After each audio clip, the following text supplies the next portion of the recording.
the Aura Merchant. I said it. I made it up.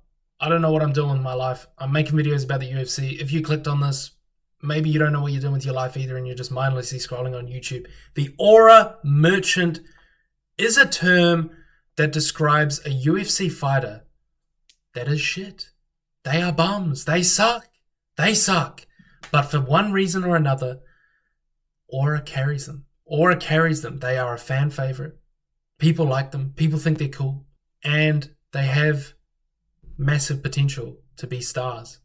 But they keep fumbling the bag because they suck. The Aura Merchant. I'm going to be breaking down the top 5 Aura Merchants in the UFC. Stay tuned. Like and subscribe if you like this type of content. Let's get it going. I'm at 160 subs. Let's get to 200 by the end of the month. That'll be great. Number 5, Vinicius Oliveira. This guy looks like the fucking man. And if you're a hardcore UFC fan, you know this guy's actually pretty decent, but he fouled a lot in his last fight. I'm going to call this guy an Aura Merchant. He's an underrated Aura Merchant. You know, maybe not number 5, maybe an honorable mention. Okay, maybe he's an honorable mention. Mostly just because of the look. Now, the typical Aura Merchant has something about them, has something about the swag, has something about the way they speak, the way they talk, the way they perceive, the way they're perceived by fans outside of the octagon.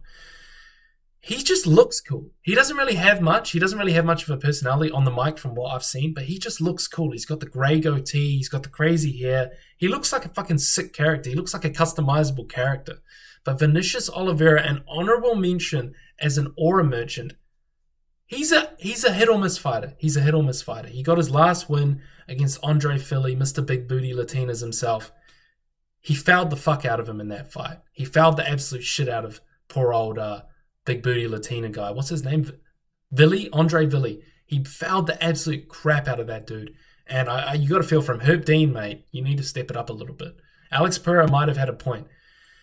Vinicius Oliveira, honorable mentioned Aura Merchant. The type of guy that goes in there that looks like an absolute world beater. He looks like a mix of a wise samurai warrior and some just hood black guy who just fucking throws down.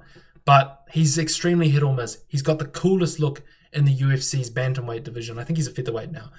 He's got one of the coolest looks in that division. That's saying a lot because you got guys like Sean O'Malley in that division. But he's just when he's in there, 50-50. He gets hit a lot, looks cool though. So an honorable mention, number 5, Aura Merchant in the UFC. This might be controversial.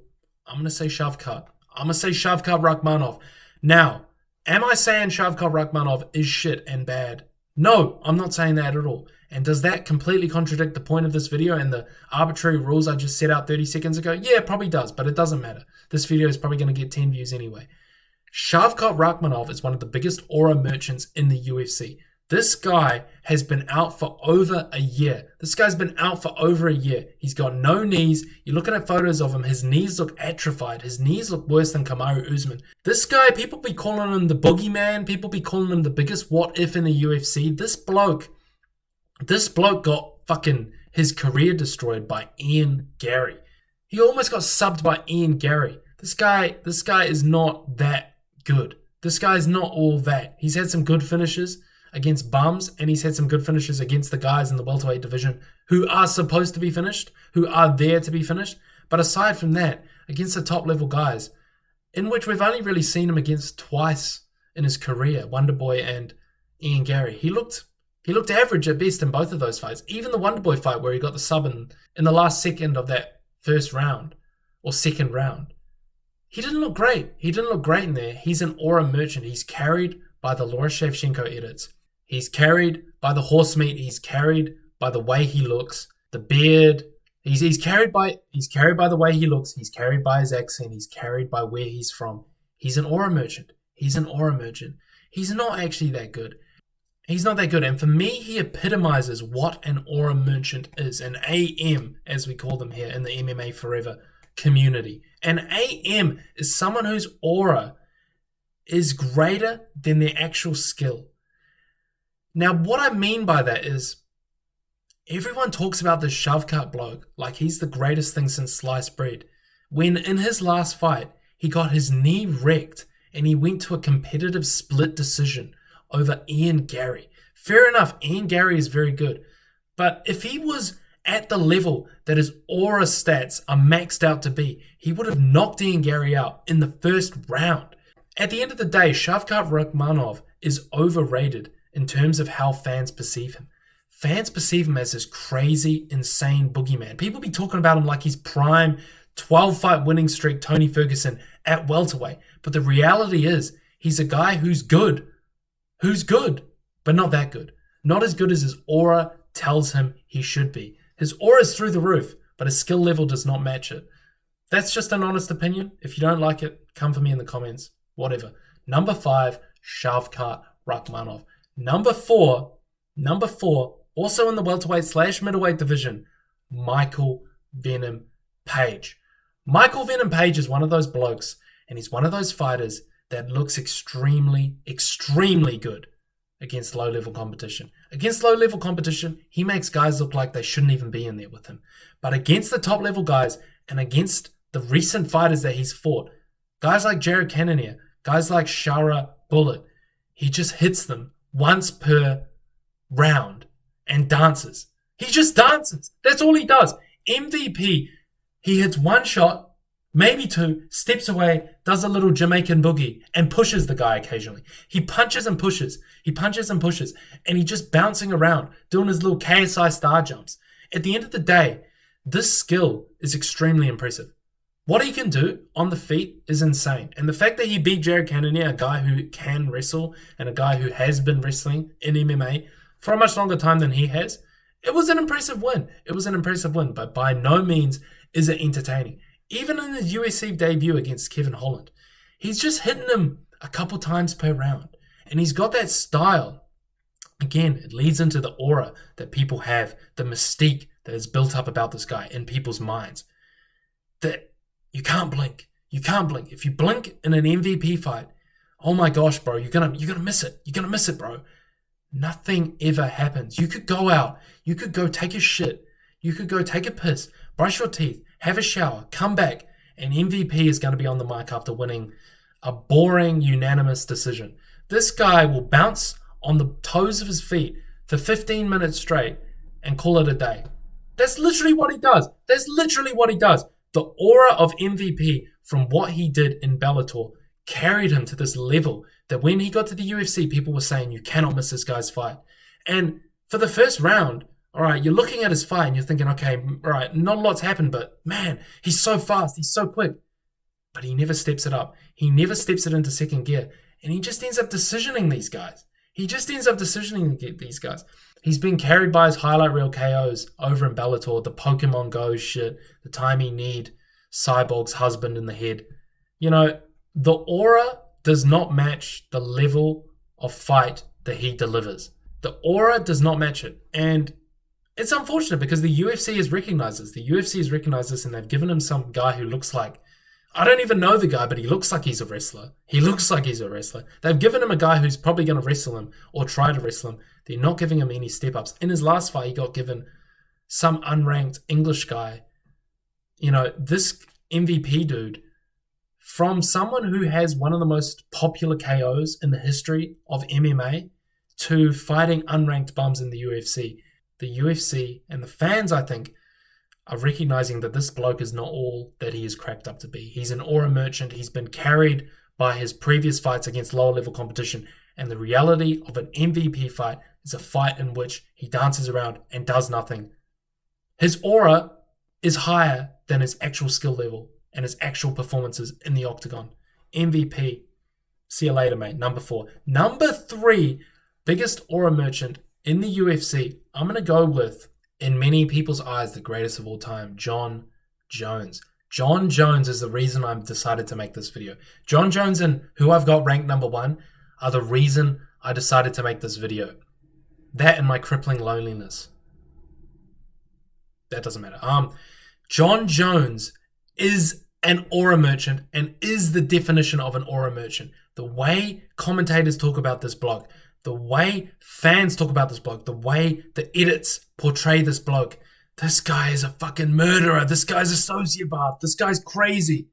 Jon Jones is a wife-beating pussy. He's a wife-beating pussy. He's a piece of shit. He's a piece of shit. People be making these John Jones murderer edits.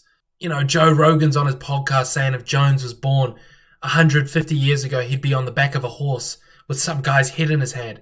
No, if this guy was born 150 years ago, he'd be locked up probably for having homosexual urges. John Jones is not a good dude. And he hasn't got any aura. He's got no aura. Mr. Ducking Tom Aspinall, Mr. Ducking Francis Ngannou, Mr. Losing a decision to Dominic Reyes of all people. Look how shit that decision has aged against him.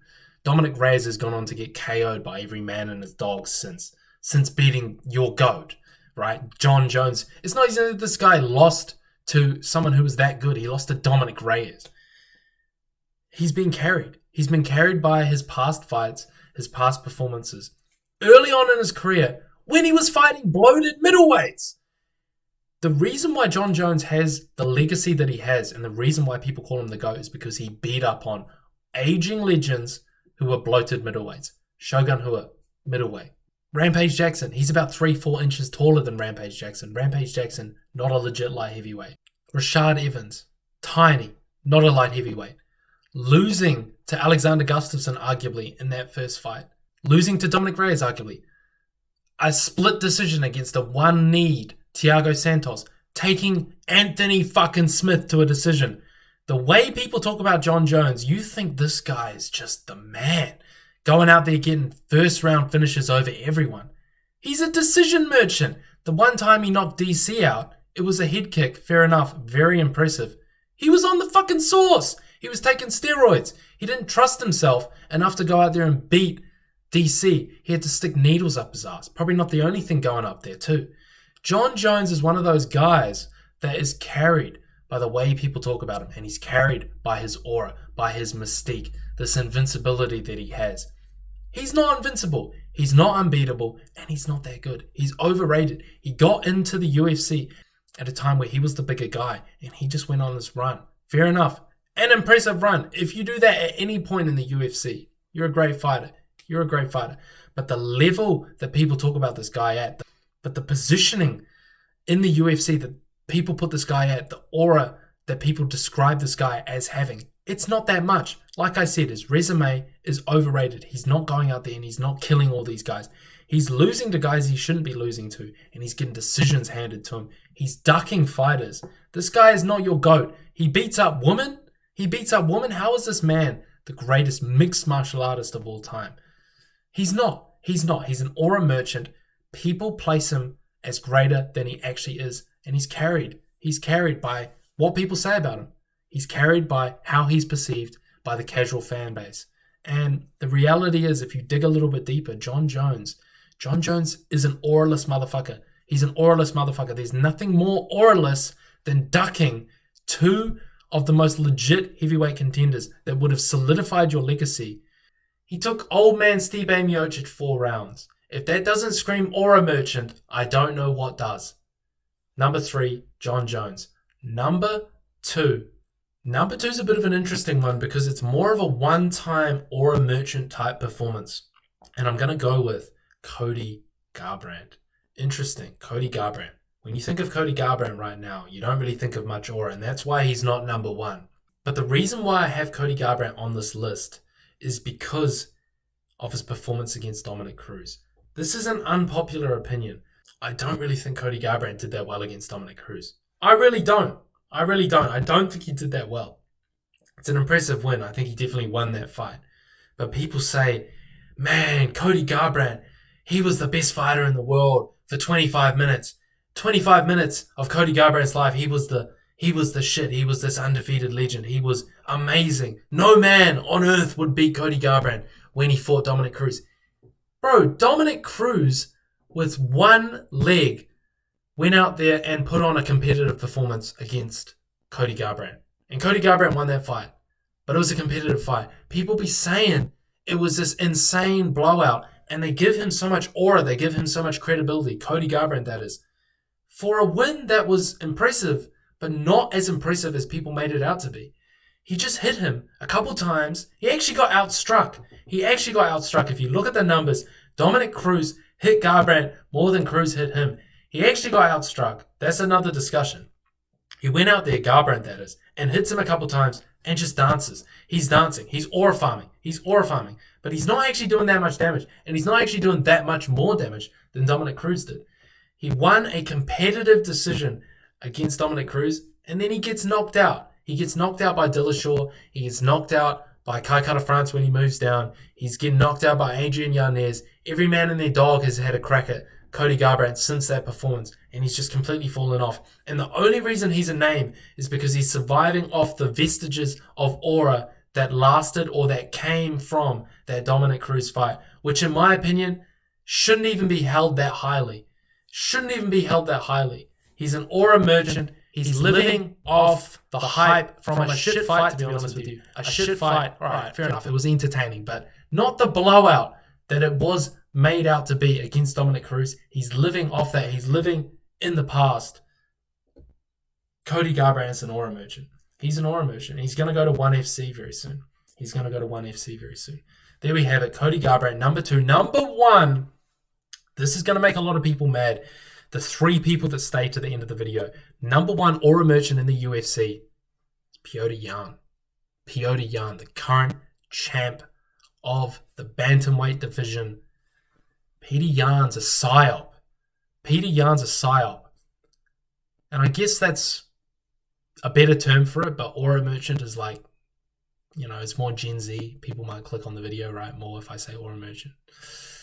Oh my God, bro. Petr Yan has the deepest bag of tricks in the UFC. He has a deep bag of tricks. MMA fans are brain dead. Petr Yan is good.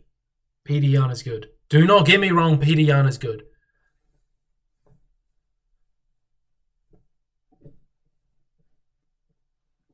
The bro gets hit.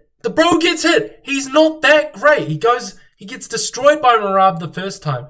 He wins a close, competitive, back and forth decision against Merab in the second one. He's taken Marcus McGee to a decision. He's taken Song Yadong to a decision. This guy is not all he's cracked up to be. This guy's a fucking psyop. He's an industry plant. Everyone says this guy has the best boxing in the UFC. If this guy's skin was a little bit weaker, if this guy had a bit more scar tissue, every single fight of his, he'd be bleeding, he'd be cut open, and he wouldn't look like the dominant guy that he is. If you actually watch a Petr Yan fight, right? Last week, I sat down and I watched Petr Yan versus Merab 2, and I'm watching the fight and I'm thinking, you know what? There's an argument that Merab won that fight. The second one. There's an argument. Sure, Merab's bleeding everywhere. Merab's face is a mess. He's got a lot more scar tissue than him. And the way the UFC rules work, you're not supposed to judge fights based on previous damage that has occurred as a result of scar tissue. It's a bit of an iffy one. It's not really a rule that's written, but I've heard that. The Dan Hooker one, right? When Dan Hooker fought Matus Gamrot, you look at the faces of the two men. Dan Hooker's face was a lot more worse. Dan Hooker's face was a lot, more messed up than Gamrot's, but Gamrot got hit a lot. And it's because Dan Hooker's got a lot more a lot more scar tissue from his previous performances. He's got a lot of CTE as well, don't get me wrong. But you're not supposed to judge the fights based on previous wounds, previous scars, previous wounds opening up. And you look at Merab and Petr Yan. Yan got hit a lot too. It's not as if he went out there and he just fucking outboxed and moved in and out. He got hit. He was getting hit. He was getting stung. He's an aura merchant. Petr Yan's not that good. Petr Yan is carried by the edits and the so-called wannabe fans who are always out here saying, this guy's the best thing since sliced bread. This guy's amazing. This guy's so skilled. Tell me what Petr Yan does well. Tell me what he does well. He's got average boxing. He gets hit so much. He's got a couple good judo throws, and he's got no finishes. If this guy's boxing is so good, tell me why he's not finishing anyone. When was the last time this guy finished an opponent? His aura does not match his skills. Petr Yan is overrated, and I guess that's the whole premise of an aura merchant. They're overrated. The fans rate them higher than they actually are. Petr Yan epitomizes this for me. He's not that good. He's losing to Sean O'Malley. He's taking these guys to close-ass decisions. He's getting hit in every single fight. He's getting hit so much. He's not that good. He's not that good. He's been out with an injury for so long. He's overrated, and I feel like I'm the only person who's saying that. He's an aura merchant. He's an aura merchant. The only reason people like him and the only reason he is feared, he is this boogeyman, is because people buy into this fake hype, this fake aura that he has about him. He's not invincible, and he's not that good. He's overrated. There you have it. Top 5 aura merchants in the UFC. Let me know what you guys think, and let me know your list down in the comments below. Hit that like button, hit that subscribe button. Like I said, I'm trying to get to 200 subs. Really appreciate it if you guys would do that for me. Much love. I'll see you boys in the next video. Peace.